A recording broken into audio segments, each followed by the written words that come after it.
Locker room. let me let me start with this. This was quite a weekend, man. I'm telling you. I know I haven't talked with you guys since being in Miami, but I've been devastated with that loss, and I feel like that's all I can say here.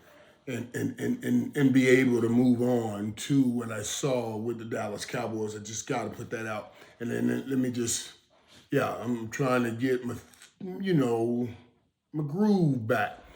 But watching the Cowboys helped a lot yesterday with the way they performed. And I've been talking about this and talking about this even prior to its happening. You know, when we first started this season, and you guys can go back and look at the times I've been talking about this, we talked about being able to basically outscore people. That's what you have to do. Remember, I talked about, man, if the Cowboys could put up 30 to 32 points a game, that'd be great because that's what they were doing. 3 years they went 12-5.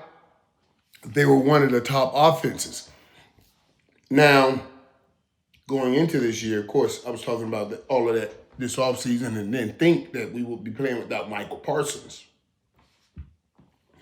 And certainly didn't anticipate the kind of effect it will have on the defense. And it has been devastating. It has been devastating. You guys have watched it. They've been giving up points running. Everybody's been running wide open. So I had to adjust my assessment of what went down and what can go down and what needs to go down for the Cowboys to at least make the playoffs and try to have a run. And the only thing we could do is move that number. And I moved that number north from 30 points a game to 35. I said maybe even 40 when I saw how poorly the defense was because I don't think Jerry understood the tandem of the two and how they work together to make the value of each. And what I mean by that is the tandem of Michael Parsons and Trayvon Diggs and how they work together to make the two a great deal.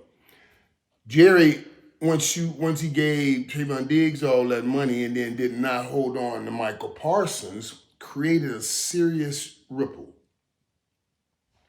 Diggs reminds me a lot of Terrell Buckler, smart guy. Well, let's also put in letting Coach go over to Washington. Al Harris, letting him go and how that affects Trayvon Diggs. So you let Al Harris go, and then you get rid of Michael Parsons, and now we see Trayvon Diggs going through what he's going through. But I don't want to digress. What I'm trying to tell you here is the importance of what those two did together. Michael Parsons, the way he got to the quarterback, 3 sacks yesterday, the way he got to the quarterback, helped Trayvon Diggs because Trayvon Diggs wants to bite that first route. And Michael Parsons gets to the quarterback so quickly, that quarterback has to throw that ball quickly, which really aided Trayvon Diggs. Aided guys like DeRon Bland, who got him another one of those returns for a touchdown. So as I said here, I assessed it. I said, okay, if we're going to have this defense that's broken now, well, what we have to do is move those numbers. I went from 30 to 35. Now I'm up at 40. I'm saying we got to put up 40 a game, and they have. When I moved it to 40, I was like, man, that's a hard number to tap. But every game here in Dallas, they have put up 40 points, and they put up 44 on Sunday. That's an incredible number. You cannot tell me, I don't care what kind of defense you have, you're putting up 44 points against the Commanders, a team that was in the championship game last year. Everybody out there talked about it. And I talked about it with Cameron Mason too, because last week they wanted me to measure. They said, who's the worst team in the NFC? And I said, well, do you want my opinion or the facts? No, no, no. Tell us what you think. Tell us what you think. I said, well, facts says it's not Dallas. I know that's what you're asking me, and you're going off of what we saw, and that's what they were talking about. And Dallas wasn't in last place. Dallas was ahead of Washington. Not ahead. Dallas was ahead of the Giants by a half a game. And they were, oh my God. I don't know. The Giants were coming off victory over the defending world champions. So that looked like, Commanders were coming off beating Philly. The Commanders coming off beating Philly. Dallas coming off losing the last second game to Carolina. So it looked like, okay. If the Giants beat Philly and Dallas losing to Carolina, they beat one of the best, you losing to one of the worst teams. That must mean they're the worst team in the NFC East, even though they had one game up on the Giants. Yesterday cleared it up. I told them, listen, Dallas is one of the better teams in the NFC East. And they are one of the better teams in the NFC East. When fully healthy, at least offensively, they are one of the best teams in the NFC East. And I'm telling you right now, my God.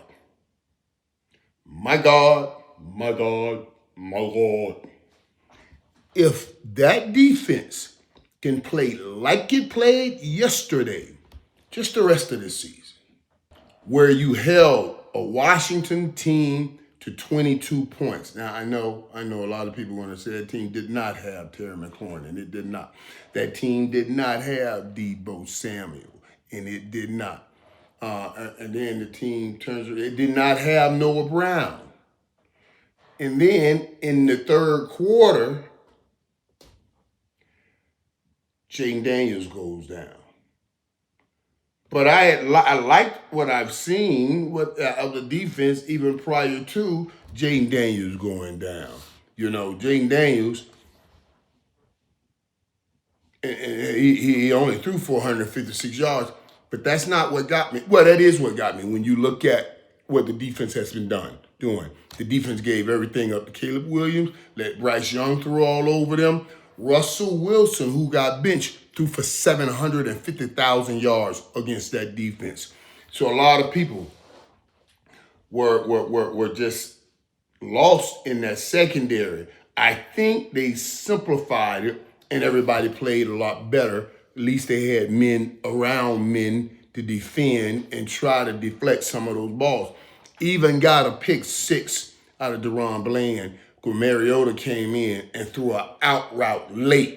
Deron Bland read it, picked that thing on off, and did what he usually do, take that back to the house. I must admit, I was so proud of the defense and the way they stood up and played in Jerry's world against Washington. So now, I must also admit, I saved the best for last. I also told you guys what I saw, what I've seen, and what I know. And I love this. I love this because you could tell, and I'm going to reach out to my boy today and tell him great job and everything and how he handled it and everything, because you can tell, man. Oh, I'll get emotional even talking about it. You can tell the relationship that CeeDee Lamb and George Pickens have. And I love this, man. I love this. I swear to y'all, it reminds me a lot of Harp and I. Even after the game yesterday, CeeDee's talking with Dak. George comes up behind him, goofing off, messing around. That's Harp all the way. That's Harp. Troy and I sit up there. That's Harp sneaking in, like, hey, you know what I mean? Messing with us, but also telling, all right now, I'm doing my thing too. So, and CD picked it up immediately.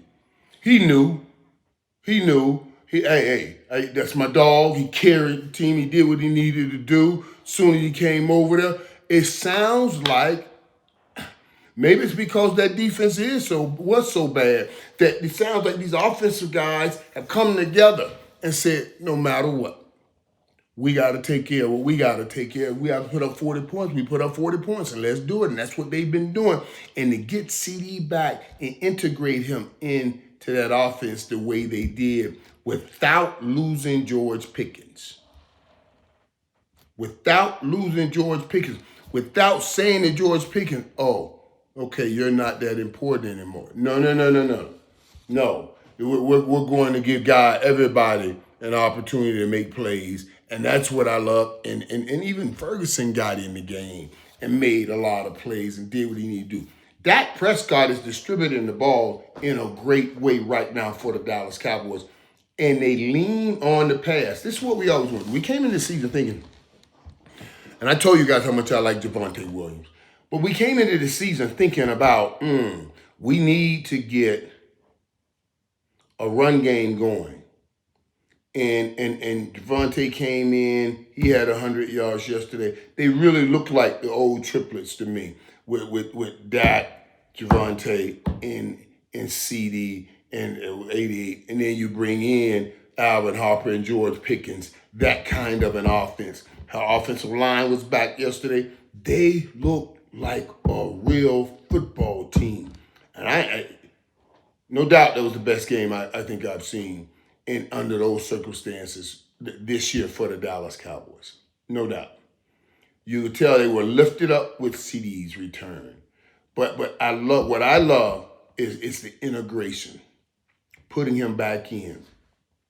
Still getting George Pickens all of his opportunities down the field. And George Pickens just roast up Marshawn Lattimore.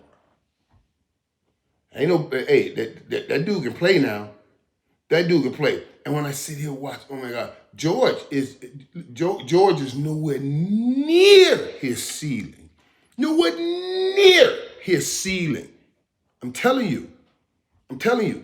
George is going to get better even than he is right now.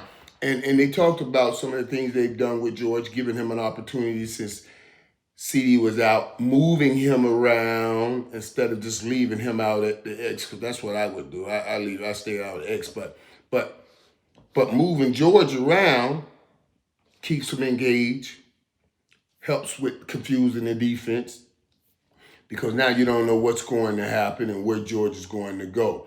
But I love that. I love this offense. And I thought yesterday they did what I asked them to do in the Carolina game. Remember when I said I need to put this on Dak, man. When we got that ball back in the Carolina game, put it on Dak. Let's go. Stop throwing screens to the running back. Throw the ball up the damn field. And we didn't have CD. I guarantee you, if we had CD, this is what I saw. We had CD, then they would have been throwing up the field. Because now what are you going to do? You're going to double George, and there's CD in the middle of the slot doing his thing. Or you're going to double CD. You're going to leave somebody one-on-one outside. That's what they tried to do some of yesterday. And George put a cornerback like Lattimore on George Pickens because he's a big guy and he likes to be physical. Because you remember what Lattimore always does to Mike Evans, get physical with him. But the difference is Mike Evans is an intermediate route runner. That means he's not running past 20 yards. He's doing everything in the intermediate area. Now you go put him on George Pickens, who is going to go get it. You doing a whole different thing. And there were a couple times that George had him beat, and actually Dak made him slow up. George could have had. I wanted George to get 100 yards too yesterday, because with this defense, I thought we're going to need even more than a triplet. We're going to need that quadruplet, that four people thing. That's Dak, Javonte, CD, and George. All four of them, with Ferguson jumping in and becoming that force sometimes if they clamp down on CD You know what I mean? And then it becomes George Pickens, the top receiver, with Ferguson jumping in there. I'm telling you, offensively, I see the plan.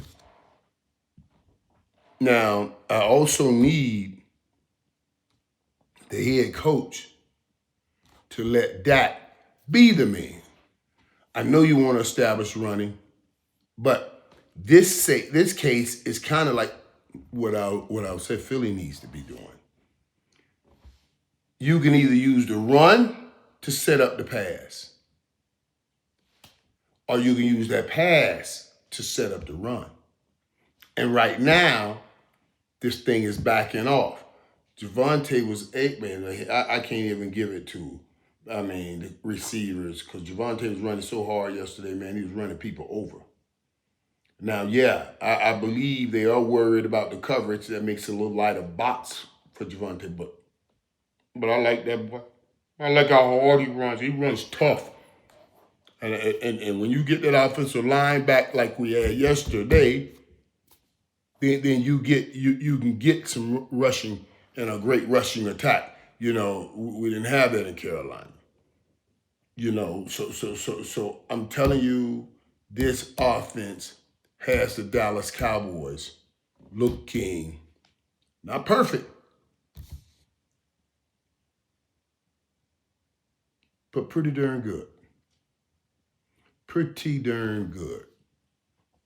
That was a big victory yesterday against Washington, because now you've beaten the Giants, you've beaten Washington, and the next time you get Philly, it's going to be in our house. It'll be here.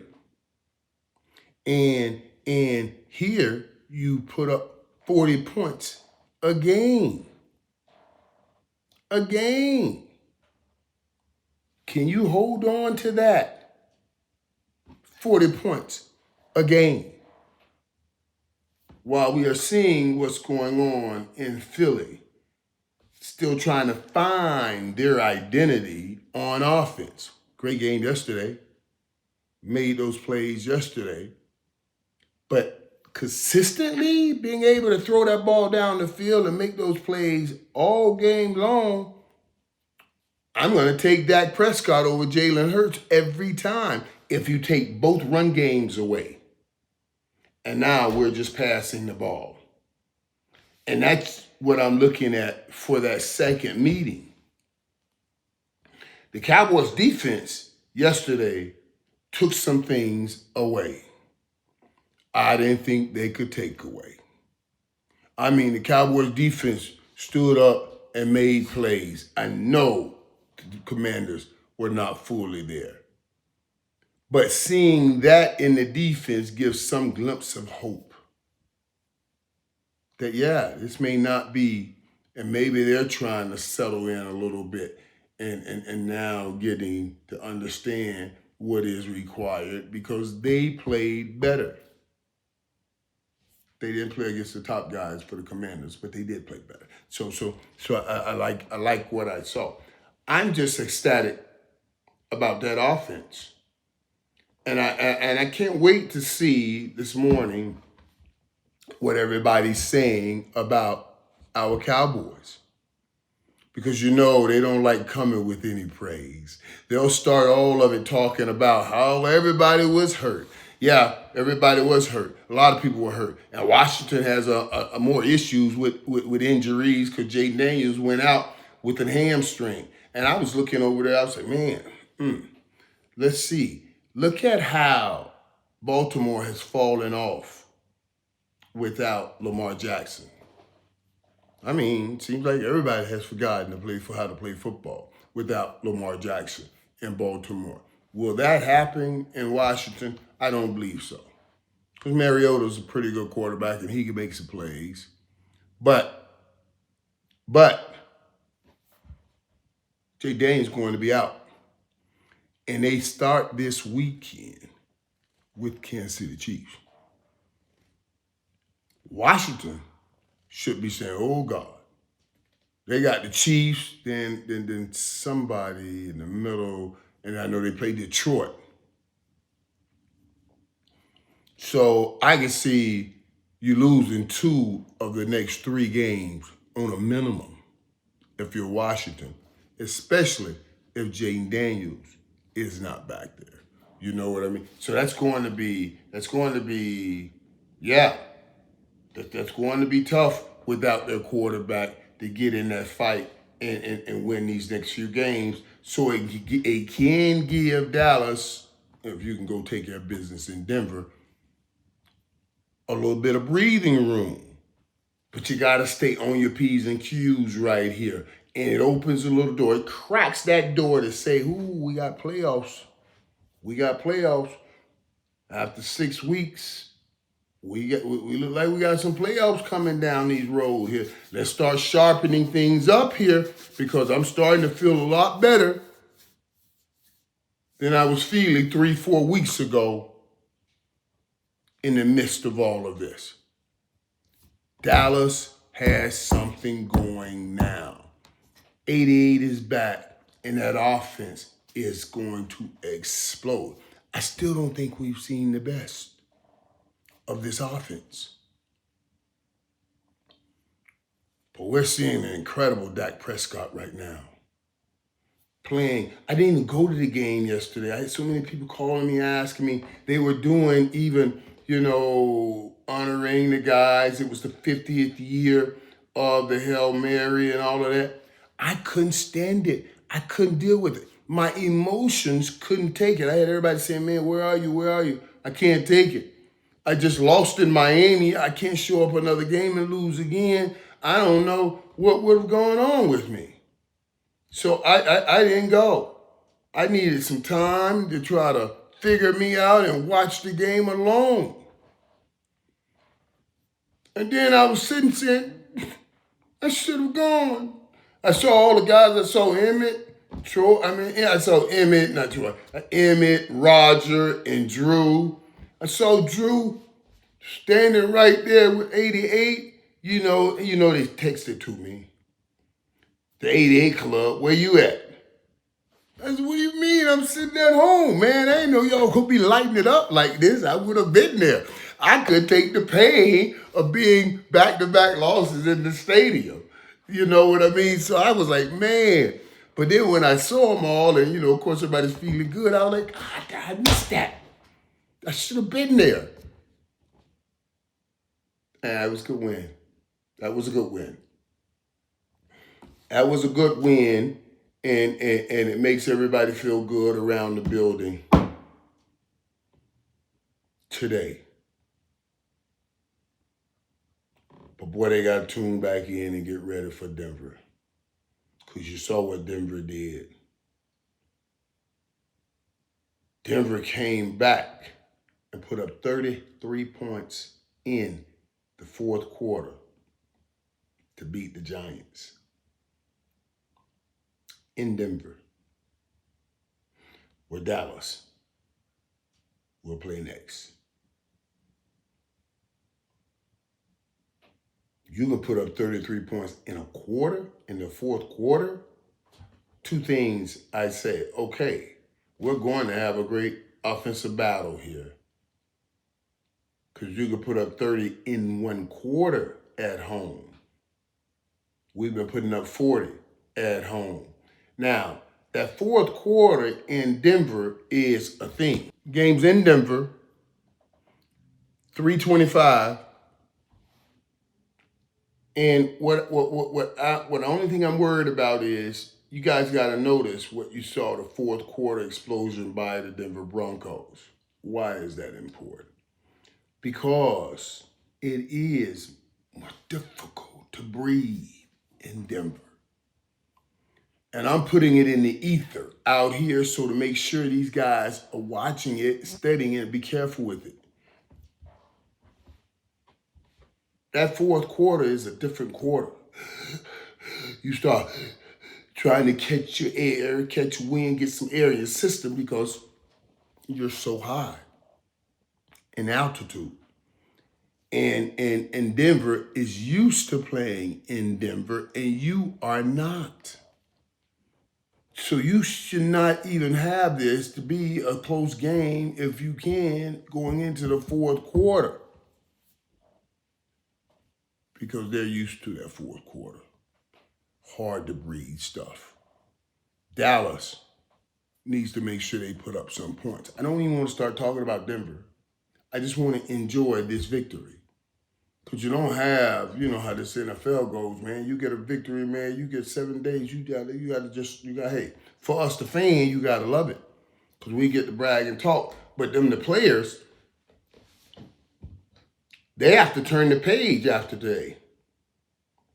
Hey, you get today to come in and review film and see how much better we could get. And then that's gone.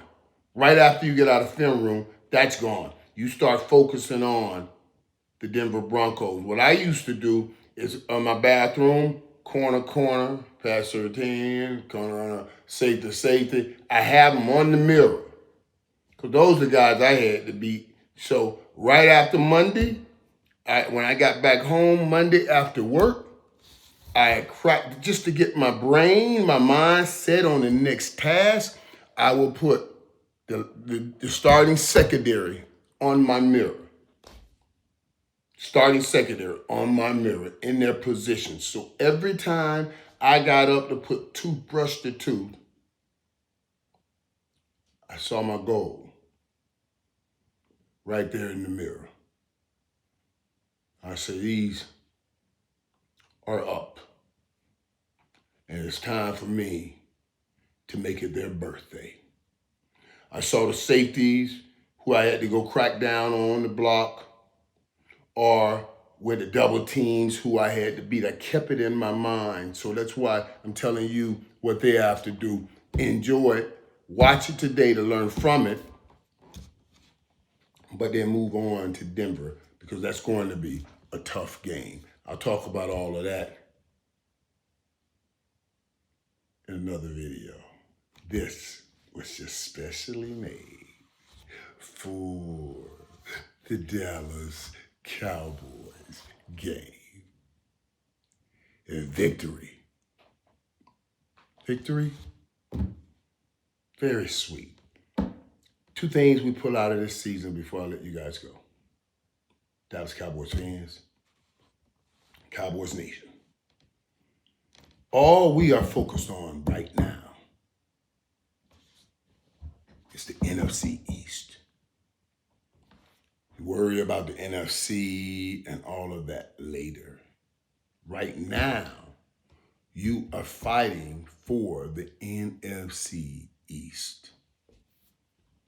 And when you look around,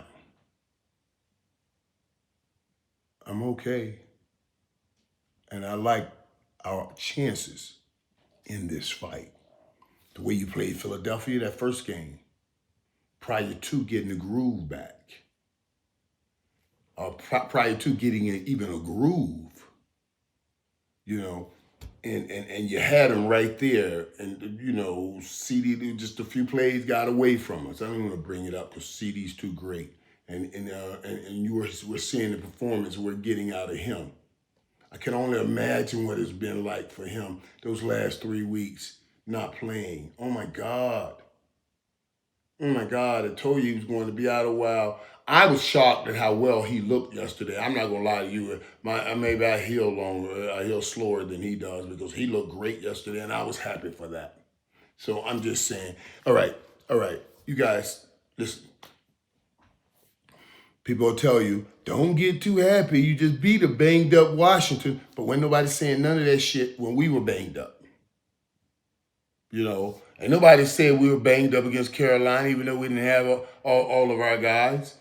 You see what I mean? So I don't want to hear anybody coming to talk about, oh, well, you beat a team that was injured.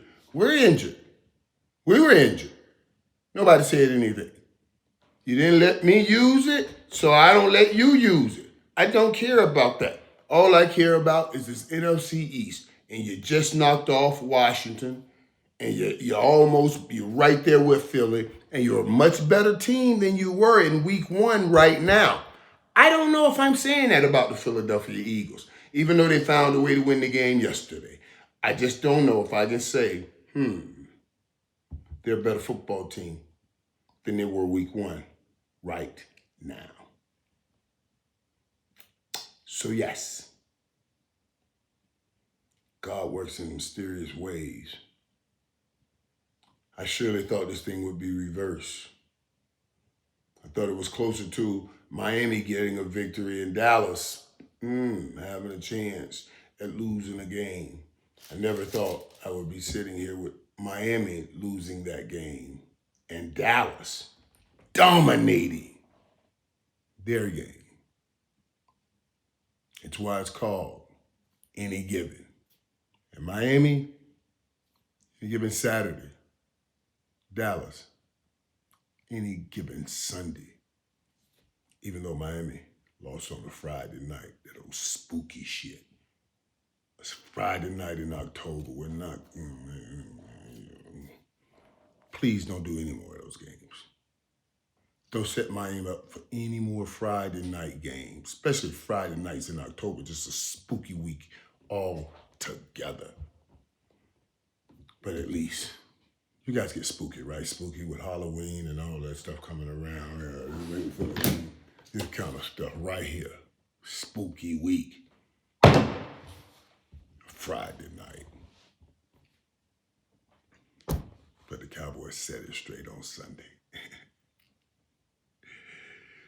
Whew. I'll take this. I know it ruined a lot of people. Happiness today.